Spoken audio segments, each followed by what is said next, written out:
नमस्कार शेतकरी मित्रांनो, स्वागत आहे आपलं स्मार्ट मराठी माहिती या यूट्यूब चॅनलवरती। मित्रांनो, बरेच शेतकरी जे आहे ते संभ्रमात आहे की जो फार्मर आयडी आहे नेमकं ते काय आहे। कोणी त्याला फार्मर आयडी म्हणते, कोणी शेतकरी कार्ड म्हणते, कोणी शेतकरी ओळखपत्र म्हणते, कोणी आयडी कार्ड म्हणते। तर आता अनेक शेतकरी हे विचारत आहे की सर नेमकं हे कोणतं कार्ड आहे। लोक म्हणत आहे की कार्ड काढायचं आहे, कोणतं काढायचं आहे। तर भरपूर शेतकरी जे आहे ते 80% शेतकऱ्यांचे जे आहे ते फार्मर आयडी रजिस्ट्रेशन झालेले आहे। आता काही शेतकरी जे आहे ते 20% शेतकरी जे आहे ते फक्त बाकी आहे। तर ज्या शेतकऱ्यांनी आपण आपलं फार्मर आयडीचं रजिस्ट्रेशन केलं आहे किंवा नाही, आपला फार्मर आयडी तयार झाला आहे की नाही, त्याला अप्रूव्हल भेटला आहे की नाही, तर ते तुम्ही अगदी 2 मिनिटांमध्ये तुमच्या मोबाईलवर देखील चेक करू शकता। तेच आपण आजच्या व्हिडिओमध्ये बघणार आहोत की फार्मर आयडी तुम्ही बनवला आहे किंवा नाही। जे शेतकरी कार्ड किंवा शेतकरी ओळखपत्र ज्याला म्हणतात, जे इथून पुढे प्रत्येक गोष्टीसाठी लागणार आहे, माडीबीटीवर अर्ज करायला, पीक विमा भरायला, सर्व जागी फार्मर आयडी कार्ड आता कंपल्सरी झालेला आहे। आणि ते चेक करायचं आणि चेक केल्यानंतर जो तुमचा आयडी नंबर आहे तो नोट करून ठेवायचा, मोबाईलमध्ये सेव्ह करून ठेवायचा किंवा कुठे लिहून ठेवायचा। तर चला तर मग बघूया की 2 मिनिटांमध्ये कसं आपल्या फोनवरती जे आहे ते फार्मर आयडी कार्ड हे कसं बनवायचं आहे। मित्रांनो, चॅनलवरती जर नवीन असाल तर चॅनलला सबस्क्राईब नक्कीच करा आणि खाली डिस्क्रिप्शन बॉक्समध्ये मी आपले व्हॉट्सअप ग्रुपची आणि टेलिग्राम ग्रुपची लिंक देखील दिलेली आहे। अशीच महत्त्वाची माहिती तुम्हाला तिथे देखील मिळत राहील। तर चला मग आपण बघूया कसं ते चेक करायचं farmer ID card.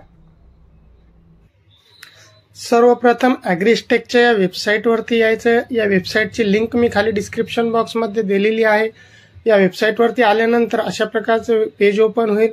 Page open झाल्यानंतर आपण इथे बघू शकता की त्याचे डॅशबोर्ड दाखवण्यात आलेलं आहे। ॲग्रीस्टेकचं हे जे पेज आहे, या पेजवरती 3 ऑप्शन आहे। एक डॅशबोर्ड आहे पहिला ऑप्शन, दुसरा ऑप्शन आहे चेक एनरोलमेंट स्टेटस आणि तिसरा आहे लॉग इन विथ सीएससी। तर जो लॉग इन विथ सीएससी आहे तो सीएससी साठी येतो। मधला जो ऑप्शन आहे चेक ऑफ एनरोलमेंट स्टेटस, त्यावरती क्लिक करायचं। चेक एनरोलमेंट स्टेटस वरती क्लिक केल्यानंतर जे आहे ते परत एक नवीन पेज ओपन होईल। आपल्याला जे आपला फार्मर आयडी चेक करायचा त्याच्यासाठी जे मधला ऑप्शन आहे त्या मधल्या ऑप्शनवरती क्लिक करायचं। ऑप्शनवर क्लिक केल्यानंतर अशा प्रकारचं एक नवीन पेज ओपन होईल। या नवीन पेजवरती ॲग्रीस्टेकच्या या नवीन पेजवर आल्यावर येथे 2 ऑप्शन आहे, एनरोलमेंट आयडी आणि आधार नंबर। एनरोलमेंट आयडी म्हणजे तुम्ही जेव्हा म्हणजे फार्मर आयडी शेतकरी कार्डचं जे रजिस्ट्रेशन केलं होतं त्यावेळी जे तुम्हाला पावती भेटली होती, त्या पावतीवरती एक 12 अंकी नंबर असतो फार्मर आयडीचा एनरोलमेंट नंबर, तो टाकून देखील तुम्ही चेक करू शकता। परंतु त्यापेक्षाही सोपा मार्ग म्हणजे आता बरेच जणांच्या पावत्या हरपलेल्या आहे, कोणाकडे पावत्या नाही, तर जो दुसरा ऑप्शन आहे तो आपण दुसरा ऑप्शन घ्यायचा आधार नंबरचा। आधार नंबरचा ऑप्शन घ्यायचा। आधार नंबरच्या ऑप्शनवरती क्लिक करायचं। त्याच्या समोरच्या हिरव्या याच्यावरती क्लिक केल्यानंतर खाली जे आहे तो आपला आधार नंबर टाकायचा शेतकऱ्याचा। आधार नंबर टाकल्यानंतर संपूर्ण आधार नंबर टाकायचा, आपला जो आधार नंबर आहे।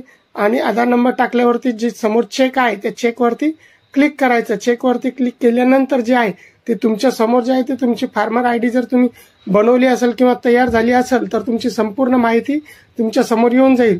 इथे खाली सर्वात पहिले तुमचा आधार नंबर दाखवण्यात येईल। आधार नंबरच्या खाली जे आहे ते सेंट्रल आयडी म्हणजे तेच तुमची जी फार्मर आयडी आहे ते दाखवण्यात येईल, फार्मर आयडी।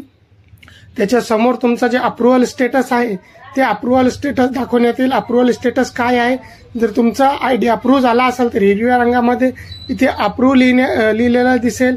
त्यानंतर त्याच्या समोर जे आहे ते फार्मरचा नेम दाखवण्यात येईल। त्याच्या खाली तुमची जी फार्मर आयडीची डेट आहे, तुम्ही कधी बनवलं ते फार्मर आयडीची तारीख दाखवण्यात येईल।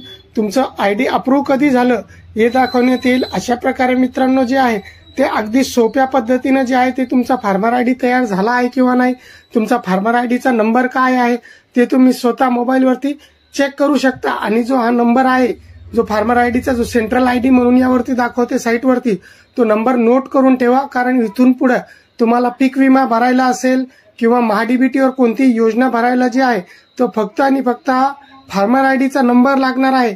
त्यामुळे आता जे शेतकरी सर्व संभ्रमात आहे की आपला आयडी तयार झाला आहे किंवा नाही, आपण आयडी बनवला आहे किंवा नाही, आपला आयडी रिजेक्ट झाला की अप्रूव्ह झाला, तर ते तुम्ही स्वतः मोबाईलवरती अगदी सोप्या पद्धतीने 2 मिनिटांमध्ये आपल्या मोबाईलवरती चेक करू शकता। मी फार्मर आयडीची जी लिंक आहे ती खाली वेबसाईटवरती जी लिंक दिलेली आहे आणि जे फार्मर आपल्या व्हॉट्सअप ग्रुपची आणि टेलिग्राम ग्रुपची देखील मी लिंक दिलेली आहे। तुम्ही त्या चॅनलवरती नवीन असाल तर चॅनलला सबस्क्राईब नक्कीच करा, व्हिडिओला जास्तीत जास्त शेअर करा। जय हिंद, जय महाराष्ट्र।